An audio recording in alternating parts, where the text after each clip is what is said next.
I started to make this video a few minutes ago and it started to rain, and I thought, oh, this is great. And I thought I can do this video while it rains. It's not a problem. And then it started raining really hard and I thought, oh, this is even better. We are getting rain. I'm so excited. And then it stopped. But anyway, today we're going to talk a little bit about planting petunia seeds. Now, I have never planted a petunia before in my life. And the reason I haven't is because I had a nursery right down here, and I would run down and I'd buy a couple of flats and I'd come home and plant the pots in my yard and whatever. And then I would, I'd be done. Well, this year I can't run down to the nursery. We don't have a nursery. And my mom wanted some specific colors and some specific types of petunias in her yard. And so I thought, that's great. We'll just go ahead and we will plant petunias and we'll just get them going. So how do you plant petunias? Are they different than most seeds? Not too much, a little bit. So I'm going to show you what we did here in just 1 second. So first of all, I want to show you these really cool little things that my petunia seeds came in. Aren't they the cutest things ever? So this year I bought my petunia seeds from Seeds and Such because it was really the best price that I could find. But the first two kinds that we did are a double petunia, and they were like 20 seeds in every pot, in every package. So I thought, well, this is good. I'm really getting after it. But then we looked at these, and these are wave petunias, which, are always more expensive when you go to the nursery to get them. And there's 8 seeds in a packet. Are we saving money? I'm not so sure, but at least we'll have petunias. So anyway, there, can you see that? Isn't that the cutest little thing ever? All right, so yes, I know I've got dirty hands, but isn't that what we're supposed to be doing in spring? We're supposed to be getting our hands dirty. So anyway, I have these little cute little tools. And now it's going to rain a little bit more, and I don't care. I'm not going to quit the video, because if it will go ahead and rain while I'm doing a video, then I'll just keep doing videos all day long. But anyway, I have this little tiny cute thing. But the thing I found now, granted, I've already planted an entire flat. Half of them were the double petunias. No. Yeah, half of them were the double petunias, and these are the wave ones. And so I want to show you how many seeds and how little the seeds are when you get them out. So can you see that? They're just teeny tiny seeds. All right. And since they've been inside of that little tiny thing, they've got quite a bit of an electrical charge to them, so that when you try to move them, they want to go close to each other. And I didn't know that they would do that either. But hold on just 1 second. I'm going to show you how we're going to put these and grow petunias. So sometimes I do things and I think, you are the dumbest woman alive. And I had that little thing, and I had those seeds I was just showing you. And I put it down here, and I went and I picked this up. And when I did, this tipped over, and all the seeds are in the bottom of this. So we'll have to see if we can salvage them out of there. But goodness, I'm really grateful that they're yellow, because otherwise we'd really be in a world of hurt. But anyway, I wanted to show you, I'm using solid bottom trays because I'm going to be watering these from the bottom. And so I want to be able to put the water in it and have them fill it. I'm using those reusable 6-packs that I got from Epic Gardening a couple of years ago, and I do like them. I have filled these up with potting soil. Now, the potting soil that I'm using is about 50% coconut coir and 50% that seed starter mix that I got from Greenhouse Megastore that I was talking to you about last week, that I used in part of those pots that not pots, but the plants that I planted, the bed-rooted ones. So anyway, that's what I've got in here. Now, I have filled these up and I've compressed it down so that they're solid. Now, if you don't do that, I'm going to be watering these from the bottom because I want the wicking effect. I want the water to come in, go into the bottom, be at the bottom of these little trays and wick the water up to the seeds so that they can get, the majority of the water goes to the seeds instead of on the top. And I hope that that's going to keep me from getting algae and mold on top of them. We'll see. That is, yeah, that's what they think they tell me I'm going to do. So anyway, I've just done so much research on this because if you get that algae on the top of them, your seeds can't germinate, your plants can't grow. So that's what we're going to do this year, is we're going to be more diligent about watering everything from the bottom up. And yes, I do have dirty hands, because isn't that what we're supposed to be doing this spring? We're supposed to be getting our hands dirty. So here, now the petunia seeds, let's get back to that. Petunia seeds have to have light to germinate. And you will find that that is a way it is with a lot of your herbs and some of your flowers. And so what are we going to do? Well, I'm going to dig these seeds right out. I wish I had my little tweezers. I don't know where they went. But I'm going to grab one of these little seeds up there. Yeah, that's going to take me a little while to do it. So we're going to show you how to do it a different way so that you don't have to watch so much confusion. Okay? Okay, so I did find some of the seeds in the bottom of the tray. I think I found 5 of the 8. And then I went ahead and opened another, I had another package of those petunias, the wave that were purple colored. And so I put them in here, my little thing, wherever it's at. And I was showing you how to plant those petunias on top of here. And then my phone went dead. So here we are. Then I got frustrated, and so I'm just going to tell you what I did. So I went ahead and I put the seeds on top of the ground because petunia seeds have to have sun to germinate. They cannot germinate under the dirt. So you just stick them on top of your cell, and then I just give it a little press so that the seed and the dirt are in contact with each other. Not enough to put dirt on top of the seed, but just enough to close that gap. And so there you go. I had 5 from that first batch that I found. And then there were 7 in that next batch.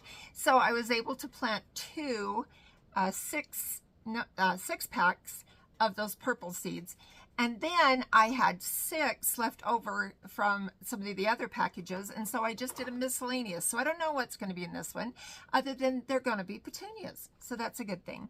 Now, I'm going to plant some more seeds. I'm going to plant some more flowers, actually. And then I'm going to get busy planting all the rest of the stuff that needs to be planted. But if I find any of those seeds in the rest of the flowers, maybe I should just tell you about the flowers I'm going to plant. Let me pull them out and I'll tell you what they're going to be. All right, so I dug out the seeds that I've ordered, and they honestly, this is all the seeds I'm going to do. Well, I've got a few ordered from Etsy. I think they're here. I just can't find them. And if you saw my house, you'd understand. But anyway, these are the ones that I ordered from Seeds and Such. And I want to tell you again, I do not get any kickback from using these guys as seeds. They were just the right price, I thought. And they've come all together, and then I could get started on this stuff. So all of these are going to be those Seeds or Such seeds. I've got quite a bit of different ones. So I've got like 3 different colors of zinnia. And the reason I have 3 different colors of zinnia, my mom last year told me that my great-grandmother, Emma, she loves zinnias, and she had them in her yard. My mom said that how much she just loved to see those flowers and how much she loved the smell of them and everything, how my mom did as she was growing up. So I'm going to plant a bunch of zinnias, and I hope that we've got some that I can take down to my mom's house. Hope everything grows, but those especially. So I went ahead and I got 2 different kinds of echinacea, and echinacea can also be used as a medicinal herb. You use the flower petals to make medication. My friend Cody does that.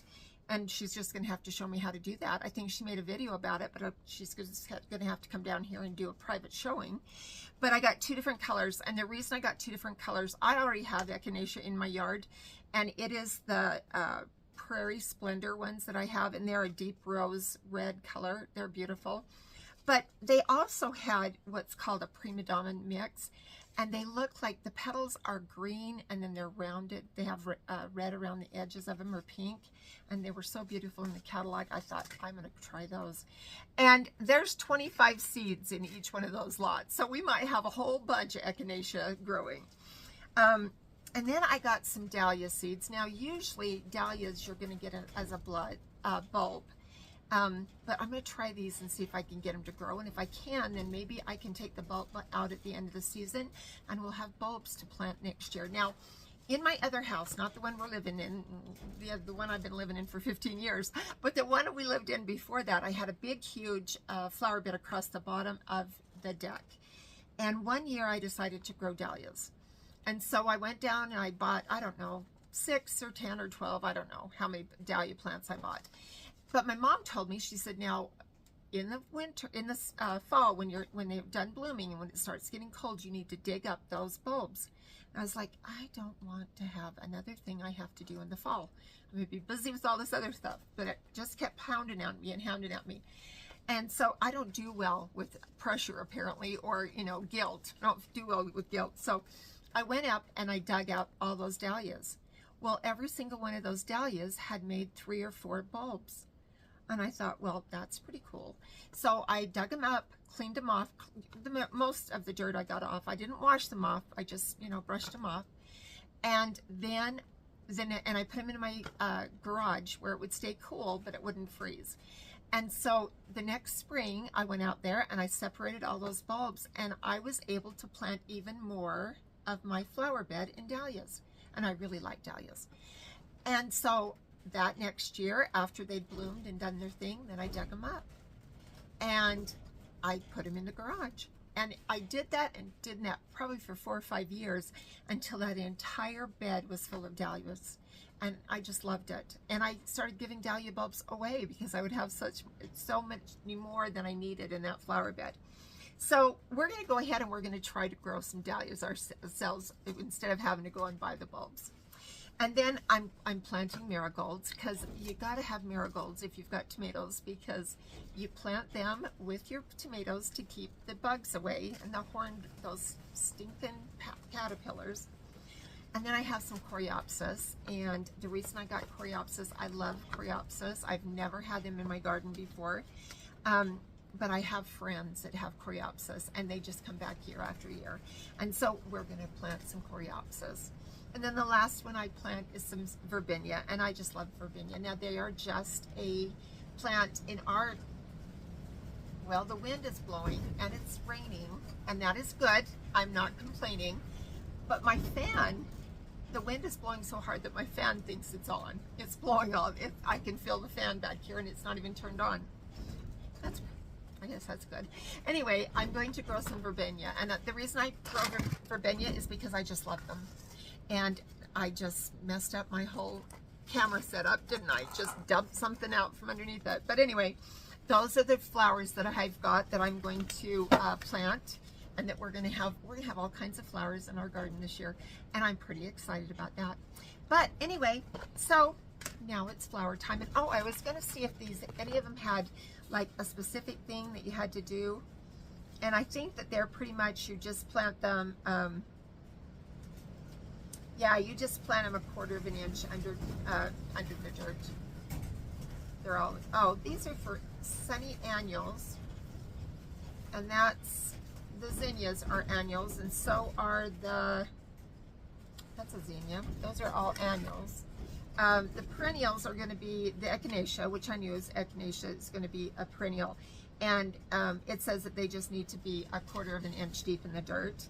And Shasta, oh, these dahlias are, yep, dahlias are going to,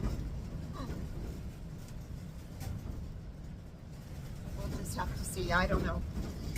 I've got a little book I've put together that tells me all this stuff, and then I wait until I'm right in the middle of a video and I start looking at the seed backs, and you're like, what the heck is she doing? So anyway, that's what I was doing, is I was looking at the seed backs. The wind is blowing really hard now, which is great. I'd prefer if it would just, you know, blow in a good rainstorm, but it doesn't appear to be doing that. It looks like it's just going to blow that wind right over into the next county. Guys, if you have an opportunity, please include us in your prayers. Duchesne County, the Uinta Basin in Utah, please keep us in your prayers. We are so dry, and we've already had, like, I think 3 wildfires, and they were small. They were able to put them out pretty rapidly, but we've had this horrible wind, and that is not a good combination, wind and fire. Not a good combination at all. So anyway, I just wish it would rain. I am so ready for rain. I'm so ready for spring rain. And if it's going to be warm, it might as well rain, right? So you guys have a great night, because I'm going to be out here in this greenhouse for a while, and I'm going to love every minute of it. Now, like I said, get your hands dirty. If you're putting seeds in the ground, great. If you're waiting for your growing season to start, even better. If you're going to go to the nursery and get your tenders, that is great too. What I've done for years. But there's just something about growing something from seeds. It is so fulfilling, I think. So anyway, you guys have a great night. Enjoy the rest of your weekend, what little is left of it, and I will talk to you soon. Bye.